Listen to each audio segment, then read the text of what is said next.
Alors, on va montrer un petit peu ce que tu as proposé sur Monzai. Je vais faire un partage d'écran pour qu'on regarde ta formation. Et je te remercie encore d'avoir mis à disposition du contenu. Et je vais te poser des questions en te demandant qu'est-ce que c'est, tu vois, si je ne comprends pas. Alors, regarde. Là, je suis... toi, je prends un peu plus le temps. Je suis sur l'interface Monzai Premium. Tout en haut, tu as les créateurs stars.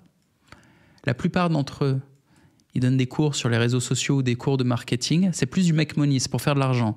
C'est pas pour investir. Il y a 2 cours pour l'investissement et tu es l'un d'entre eux. Voilà, tu es ici. Investisseur rentable, débuter et éviter les erreurs. Donc c'est un cours plutôt débutant, j'imagine, vu le titre. Je vais lire les modules et s'il y en a un que je comprends pas, je vais te poser la question, ok? Ok. Alors, premier, devenir investisseur rentable, introduction. Bon, bah tu présentes la formation, très bien. Pourquoi c'est important de savoir investir? Bon, bah, c'est pareil, je comprends le titre. Les dangers et les pièges, pareil, c'est clair. On t'a trompé. Bah, j'imagine que tu as des exemples précis sur les pièges à éviter dans l'investissement. Là, c'est vraiment la partie mindset. On t'a trompé, c'est vraiment la partie mindset. C'est tous les trucs, toutes les idées à déconstruire pour changer sa relation à l'argent. Ah, c'est pas ce que j'aurais cru. Et du boulot en France. Et il faut le rappeler, il y a une décontamination financière à faire. Ouais. Chez moi, elle a été faite, et plusieurs fois. Ma première épouse russe, elle a fait un travail énorme sur moi. J'avais un problème dans ma relation à l'argent. Et ça paraît ésotérique de dire ça comme ça. Mais putain, j'avais un problème psychologique de relation à l'argent.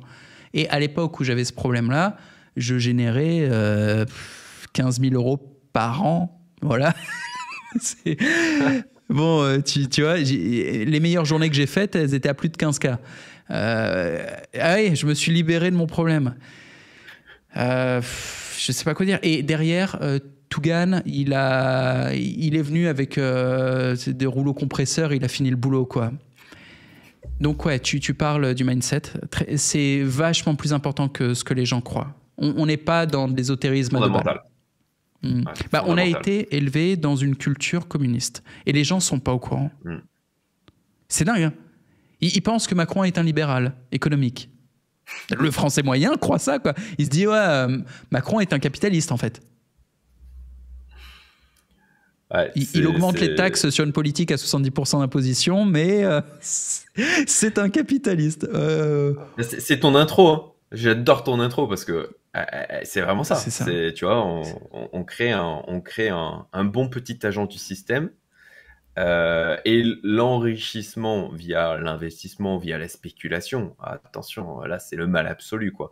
De toute façon, dans tous les films, l'investisseur, c'est forcément le tueur, tu vois. L'entrepreneur même. Alors, c'est ce que j'allais dire. Même, j'ai vu une vidéo sur YouTube il n'y a pas longtemps qui dit pourquoi Hollywood déteste les entrepreneurs et qui passait en revue...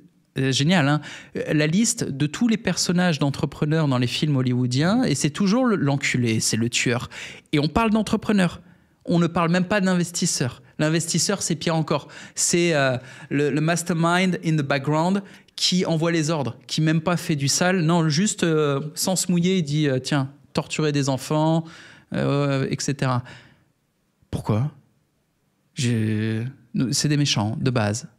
Bah parce que on veut pas que la population fasse preuve d'initiative, on veut de la soumission, on veut de la passivité, et ça commence avec l'économie. Des gens se rebellent beaucoup moins si ils ont du mal à finir le mois, tout simplement. Ils s'écharpent entre eux au lieu de penser à remettre en question le système qui fait de la prédation sur le... Bon, je suis pas là pour faire la politique. Et puis qu'ils se racontent à eux-mêmes que s'ils sont pas riches, c'est qu'eux sont gentils. Tu vois, eux, ils sont vertueux. Ouais. Et ça, c'est vraiment un point essentiel à travailler, autant qu'entrepreneur qu'investisseur. C'est de comprendre que c'est de casser cette idée que les gens qui ont de l'argent sont des méchants. Parce que comment tu veux arriver à avoir du fric si tu as une barrière mentale qui te dit ok, si j'ai du fric, je deviens une mauvaise personne. Et toute la société, toute l'éducation, toutes les séries, les films sont orientés dans cette direction. On va revenir à ton contenu. Le suivant, c'est le deal flow. Je ne sais même pas ce que veut dire ce terme. Explique-moi, s'il te plaît. Le deal flow, c'est la capacité d'attirer à soi des opportunités. En tout cas, c'est ce que j'ai voulu mettre par le biais de ce terme. J'explique comment je m'y prends aujourd'hui pour choper des opportunités où je fais plus 45% en 13 mois. Comment je fais pour avoir un portefeuille boursier qui a fait plus 40% en un an. Parce que moi, je touche à toutes les classes d'actifs et je ne suis pas un spécialiste. J'adore l'investissement, mais j'ai vite compris que je ne pouvais pas tout maîtriser. Donc, toujours obsédé maintenant que je suis par l'efficience, je me concentre sur les 20% de compétences pour avoir 80% de résultats. Donc, ma stratégie à moi, c'est d'acquérir suffisamment de compétences pour comprendre le domaine et la classe d'actifs. 2, d'identifier un ou des experts sur cette classe d'actifs sur lesquels je vais m'appuyer pour en fait, éviter de moi faire toutes les recherches, de faire tout le travail, pour reprendre en fin de compte ce que eux ils font et ce qu'ils déploient comme stratégie, mais d'avoir quand même suffisamment de compréhension de ce qu'ils font pour pas y aller à l'aveuglette. Parce que là, ça c'est parfait pour faire des conneries. Et c'est comme ça d'ailleurs, avec suffisamment de compétences, qu'on arrive à identifier ceux qui sont réellement pertinents. C'est un peu comme tu fais appel à un électricien. C'est exactement la même chose. Si tu pites rien du tout, tu vas te faire balader. Si tu comprends juste suffisamment, ok, comment ça marche, etc., quand il va te présenter un devis complètement délirant, tu vas dire, non, mais vous vous foutez de ma gueule, là. Si t'as pas suffisamment, tu vois, si t'as pas ce 20% de compétences, t'es pas en capacité de le comprendre. Et donc, moi, c'est ma stratégie en termes d'investissement.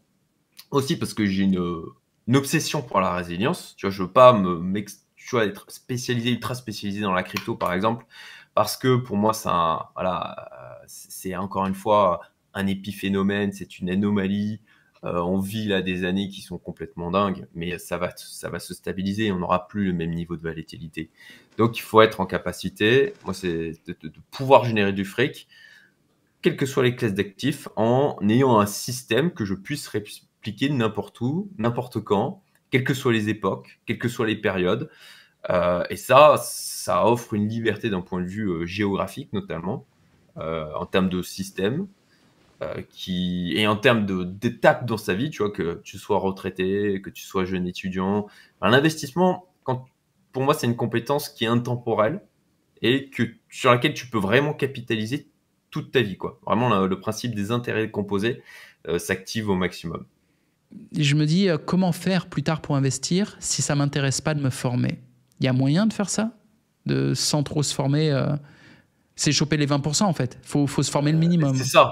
C'est ça. Et moi d'ailleurs, c'est ce que je propose dans Fast Track Investor. C'est vraiment ça. C'est l'approche des 20%. Moi, j'ai regroupé ma team de gens avec lesquels je travaille, qui sont intervenus dans le programme et qui sont des experts dans leur domaine, qui surtout, ça c'est hyper important, appliquent les stratégies dont ils parlent. C'est pas juste des gens qui disent « fais ça ».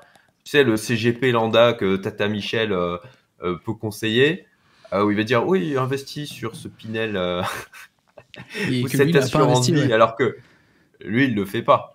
Le CGP, je sais pas quoi, c'est quoi? C'est les conseillers financiers, je sais pas quoi, à la banque? Ouais, alors le banquier, lui, c'est encore pire, quoi. La conseillère financière de la Banque Postale. Ouais, catastrophique. Non, c'est vraiment pas des gens qu'il faut écouter. De toute façon, c'est bien simple. Les gens qu'il faut écouter, c'est des gens qui font du fric avec l'investissement. Ouais. Voilà, c'est aussi simple que ça, comme pour l'entrepreneuriat. C'est exactement le même principe, quoi. Donc, par rapport à ce que tu me dis, pour moi, c'est des choses que forcément tu as dû faire en tant qu'entrepreneur. Parfois, de prendre à bras le corps un sujet où tu n'as pas envie, ça te fait chier. Et tu sais que c'est nécessaire et qu'une fois que tu auras acquis le minimum d'informations là-dessus, tu pourras potentiellement déléguer. Tu vois, dernièrement, tu me disais, tu avais déployé de la publicité en ligne. Alors, je ne sais pas si tu as pris un kiff particulier à bosser sur ce sujet ou quoi que ce soit. Moyen. Mais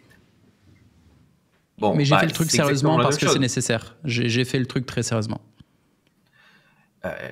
Et de ce que tu disais dans tes vidéos, parce que je te suis bien évidemment, c'est que tu avais finalement décidé de déléguer toute la partie advertising en fin de compte. Media buying, ouais. J'ai pris un media buyer. Ouais, media buying, je lui passe le salut d'ailleurs à notre media buyer. Il a rejoint l'équipe il n'y a pas longtemps. C'est un mec de mon équipe, un ancien qui fait tout ce qui est créative. Mais le media buyer, lui, c'est un type que j'ai embauché. Ouais. Pour moi, c'est exactement le même principe avec l'investissement. C'est que c'est vraiment d'acquérir le minimum de compétences, d'avoir les bons contacts, les bons experts, tu vois, qui maîtrisent leur domaine. Et puis après, tu as des tas de manières de... Tu vois, le spectre d'intervention au niveau de l'investissement, il est large. Tu peux aller de je fous rien, je fous tout dans plusieurs family office, tu vois, et en mode, ben, ils gèrent, mais je comprends quand même ce qu'ils font avec mon fric. Parce que le danger, encore une fois, c'est je ne comprends pas ce qu'ils font et donc je maîtrise rien. Le gars comme moi qui est à fond et qui touche à tout, qui fait ses investissements, qui va à Dubaï pour visiter les Miami House de Green Bull pour avant d'investir dedans. Le spectre après, est large. spoiler alerte, quand ça commence à rapporter du fric, tout de suite, on s'y intéresse plus facilement. Il y a un petit switch qui se fait. Tu vois, les robots de trading, les copy trading, j'ai un membre là de ma communauté, lui il s'est spécialisé là-dessus. Tu vois, sur la sélection des robots de trading, il les fait tourner, il déploie vraiment des stratégies poussées sur l'ensemble des trucs, mais voilà, il a vraiment pris le sujet à bras le corps. Si tu le fais en dilettante, en mode bon bah je teste, ah bah tiens ça fait des gains, alors je vais augmenter l'argent que j'ai mis dessus, et puis bah c'est après que ça se cache la gueule, c'est du classique. Et par rapport à ce que tu disais sur le côté... ouais. Non, continue. Ouais. Et ce que tu disais sur le fait d'aller sur des choses où c'était ultra risqué. J'en fais aussi des investissements ultra risqués. Typiquement, les startups, c'est ultra risqué. Je fais des trucs dégènes aussi où, tu vois, j'ai mis du fric dans des ordinals, des runes, où c'est des trucs de dégène complet au niveau de la crypto. On sait même pas ce que c'est. Tu vois, même moi, je me suis arrêté au NFT. Il faudra que tu m'expliques ce que c'est. Tu m'as envoyé ça en message privé sur Telegram. J'étais là. Je suis un boomer, là, ça y est. Les ordinals, c'est l'équivalent des NFT sur Bitcoin. Ok. En fait, tu as le protocole ordinal qui est apparu il y a de ça un an à peu près sur Bitcoin. De ça est apparu donc les BRC20, l'équivalent des NFT ERC20 de Ethereum. Ok. Et tu as aussi les runes qui ont été créées, qui une alternative officielle, on va dire plus ou moins officielle par rapport au BRC20. Bon, en clair, tu as des singes, des chats, des conneries comme ça. C'est des NFT aussi. Ouais, les runes, oui, c'est des NFT aussi. Et c'est des trucs de dégène, tu vois. J'ai mis un ticket dessus parce que, encore une fois, de manière money management hyper important. Petit ticket. T'as pas besoin de mettre beaucoup de fric. Tu vois, si effectivement ça te fait ton x100, voire même plus, bah voilà, t'es content. Tu vois, tu prends peu de risques, mais en termes d'impact, élevé. Et d'avoir une stratégie comme ça, éclairée en disant, en ayant une stratégie d'ensemble. Je prends l'exemple des startups, typiquement. Les startups, t'as toutes les chances de perdre ton fric quand tu investis dans une startup. Donc, il faut mettre en place une réelle stratégie pour être gagnant in fine. Comment on met en place je synthétise, ultra synthétisation du truc. Bon, déjà, il faut avoir une théorie d'investissement. Il faut soigner le deal flow, l'endroit, et c'est pas en France qu'il y a les meilleures startups. Rien que sur le private equity, tu vois, la moyenne du rendement dans le domaine du private equity qui est assez mal connu comme les actifs, mais c'est dans les 12-13% annuellement en France. Aux États-Unis, c'est dans les 32%, si je me souviens bien.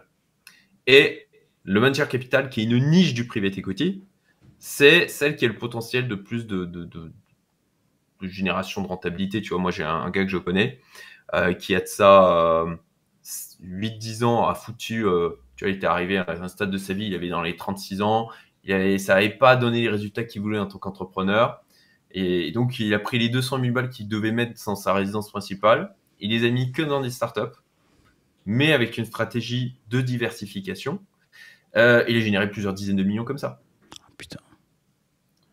Parce que la startup, si tu fais all-in sur une startup, en fait, tu as 9 chances sur 10 de cramer. Exactement, c'est ça. Et donc, il a mis du fric uniquement dans des startups Silicon Valley où il était dans l'écosystème et il connaissait Ben, tu vois, les Airbnb, les gars comme ça, quoi. Et je crois que dans son portfolio, il a 5 licornes, tu vois. Ok. Donc, il connaissait les projets et il savait que ça se branlait pas les couilles, que c'était des trucs sérieux. Voilà, exactement. Et donc, en termes de stratégie, alors attends, je coupe, je me perds, ne pas déranger, j'ai mon épouse qui essaye de m'appeler. Voilà. Et donc, en termes de stratégie, typiquement sur les startups, ok, le deal flow.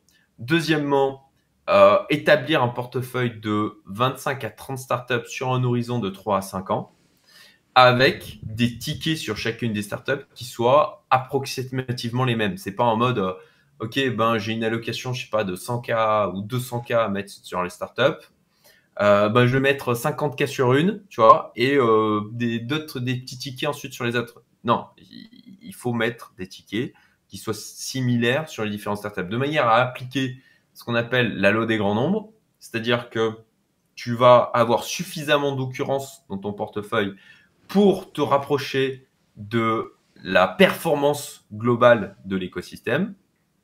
Et deuxièmement, la loi de puissance où tu vas avoir juste une ou deux startups dans ton portefeuille qui vont te faire toute la performance de l'ensemble de tes investissements.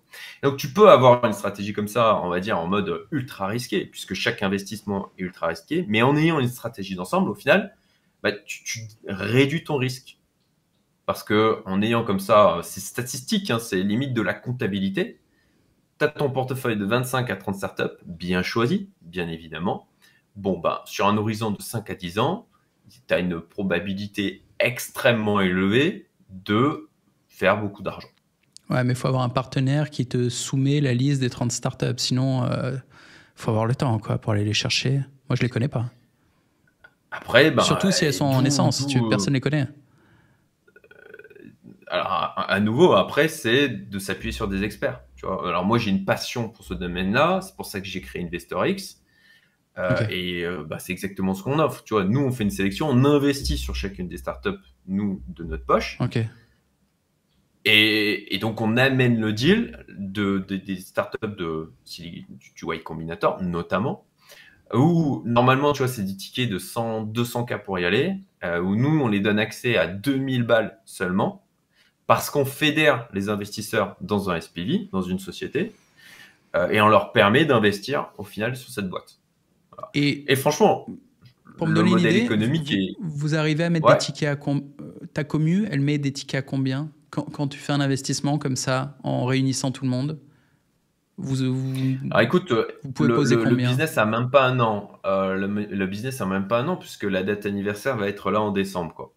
Là, aujourd'hui, on est à peu près 160 dans le club. On s'est mis vraiment à accélérer sur septembre. Jusqu'à maintenant, on était 80. On était en mode construction, tu vois, avec un corps, les membres socles, quoi. Que je comprenne, les 160, c'est pour l'investissement global ou c'est Focus Startup? Focus Startup dans ce business. Ok, donc 160 mecs Focus Startup. Et ils ont investi combien en tout, tes 160 gars? Écoute, sur le dernier deal, Capital.ai, super outil. Hein. T'as ChatGPT, t'as Claude 3 et t'as Capital.ai. Vraiment, il faut le découvrir. Moi, maintenant, je l'utilise tous les jours. Très beau potentiel. En tout cas, on y croit. Et on a déployé 160 000 balles. Cool. Je connaissais même pas Capital.ai. Donc, c'est ChatGPT, mais mieux. C'est complètement inconnu. Complètement inconnu pour le moment. Si tu veux, je ferai une petite. J'ai prévu d'en parler sur ma chaîne, hein, parce que vraiment, je génère du contenu vraiment ultra quali. Bah attends, c'était pas prévu, mais je vais partager mon écran. Ok. Bah attends, je mets ton écran. Je suis là, la technologie. Je vais mettre ton écran. Hop. Je l'ai pas encore ton écran. Il faut que tu le partages sur Chrome. Ça arrive. Voilà, bon, c'est un écran ultra wide. Désolé pour du coup la taille du truc. Ok. Ça donc là, tu peux zoomer en fait sur ton écran. Ouais, tu peux faire des zooms sur ton écran pour nous montrer. Ah bah ouais, là ça c'est mieux. Ouais, c'est vachement bien. Voilà, par exemple, tu vois, j'ai fait différents tests. Par exemple, voilà, le sucre et le cerveau. Tu vois, c'est pour Quentin avec qui je t'ai présenté, je lui ai montré Capital.ai. Et du coup, je lui ai fait la démo en disant, bah tiens, on va prendre le sujet du sucre. Et en clair, tu vois, c'est l'IA qui génère ça. Et le texte est bon? Et le texte est bon. Tu vois, j'ai fait justement valider par Quentin en lui montrant. Et en fait, tu vois, tu fais un nouveau document. Les rédacteurs SEO en sueur. Ouais, clairement. Donc tu vois, il s'appuie sur les modèles existants, donc il rajoute une énorme surcouche, sachant que leur business model, en fait, c'est que ils sont en capacité de bouffer toute la data de grosses boîtes. Donc tu vois, ils vendent des licences à 500 000 balles, 1 million l'année. Ils sont capables d'en garder, de les protéger et d'exploiter toutes ces informations qu'il y a des tas de boîtes, elles ont accumulé énormément d'infos, tu vois, en interne, typiquement des sujets de recherche. Je pense aux facs, je pense aussi à tous les médias avec la presse spécialisée. Et à partir de ça, avec l'API qu'ils proposent, ils peuvent générer des rapports. Le gouvernement américain aussi, enfin bon.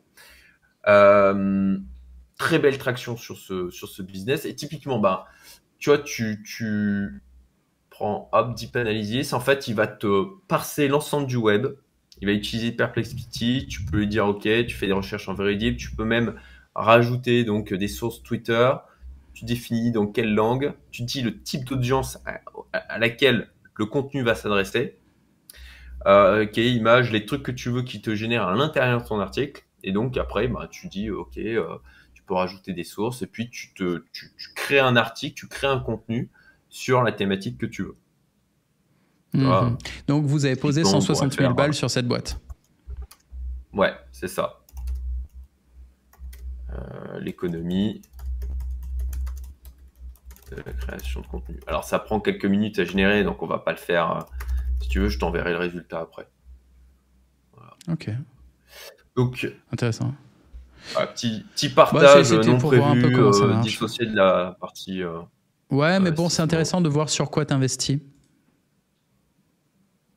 Et puis, le dernier live que j'ai fait, c'était avec Virgile, qui est un spécialiste du copywriting AI. Je sais pas si tu l'as vu, le live. Ah oui, excellent. Excellent, je vais suivre sa formation. Ouais, ces prompts-là, quand tu es créateur de contenu, tu es là, ah ouais, il te génère des sujets comme ça pour toute l'année en 3 minutes. Ouais. Et la détection d'avatar. Client, ouais. Génial.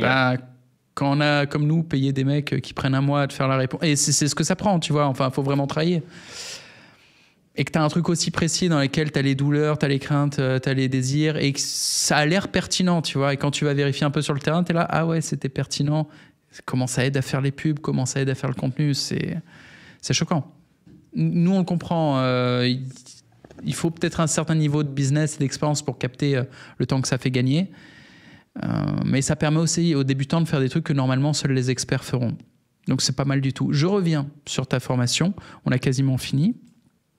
Alors, c'est pas ici, c'est là. Comment identifier les bonnes opportunités ? Je pense que c'est toi qui les présentes. Je vais passer rapidement là-dessus parce que ça paraît assez évident. Les moldus, enfin, je pense que c'est aussi de la pédagogie. T'expliques comment le type peut lui-même comprendre ce qu'est une bonne opportunité. Oui, c'est ça. C'est que c'est OK maintenant qu'une fois que tu as un deal flow qui est en place, que tu reçois des opportunités, comment tu identifies ce sur quoi tu vas aller et ce sur ce que tu vas éviter, quoi. C'est aussi le moyen d'éviter soit les mauvais investissements, soit aussi forcément les scams, les arnaques, quoi. C'est classique. Les moldus et les sorciers, donc tu fais voyager là. Spoiler, tu veux pas être un moldu. C'est bien. Moi aussi, dans mes formations, j'aime bien mettre des petites histoires comme ça. Du coup, tu veux spoiler ça, ou c'est ouais, en 2 mots, c'est en clair les trucs sur lesquels les investisseurs moldus vont. Donc la plupart, déjà des gens qui investissent typiquement en France, ce sur quoi ils vont et qu'il faut donc éviter. Tu vois, les trucs, aller consulter son CGP, aller consulter, tu vois, enfin le CGP qui a été recommandé par Tata Michel. Allez demander à son banquier. Là, ils vont vous envoyer sur toutes les merdes de trucs défiscalisés. Déjà, tu vois, d'aller sur un investissement juste parce que c'est défiscalisé. Déjà, c'est une erreur. Si c'est défiscalisé, s'il y a le gouvernement qui a mis le focus pour mettre un avantage, c'est qu'en fait, les gens n'y vont pas naturellement. Tu vois, donc il faut l'éviter. Enfin bon, voilà, je détaille ça dans ce module. Et puis, les choses sur lesquelles les investisseurs, les sorciers, ceux qui font du fric avec du fric, ceux qui ont cassé leur barrière mentale, ceux qui ont travaillé leur rapport à l'argent, ce sur quoi ils vont. Salut et bienvenue sur Skillflix, le Netflix de la réussite. Toutes les compétences pour réussir ton business en ligne. Montage vidéo, design, copywriting, tous les réseaux sociaux, YouTube, Instagram, TikTok, Twitter, il y a même LinkedIn. Les plus grands experts français. Lohan LV, il est aujourd'hui le leader de la plus grosse communauté de youtubeurs en France. Il va t'expliquer comment te lancer et percer rapidement sur YouTube. Alex Callan, les plus grands entrepreneurs online tels que Yomi Denzel ont fait appel à lui. Au total, il a généré plus de 37 millions d'euros de ventes pour ses clients. Moi-même, Jean-Marie Corda, créateur de contenu depuis 15 ans et CEO de la plateforme, je suis un spécialiste de la creator economy. Quel que soit ton business en ligne, je vais t'apprendre les rouages du personal branding et de la création de contenu pour que tu puisses te développer sur les réseaux. Et en plus de ça, d'autres experts sur tout un tas de domaines, immobilier, intelligence artificielle, Web3, profitent de Skillflix. C'est une offre exceptionnelle à un prix dérisoire pour accéder à toutes les connaissances ainsi qu'à la communauté d'entraide, afin de te développer et de développer ton business à plein potentiel. A tout de suite, je te retrouve de l'autre côté.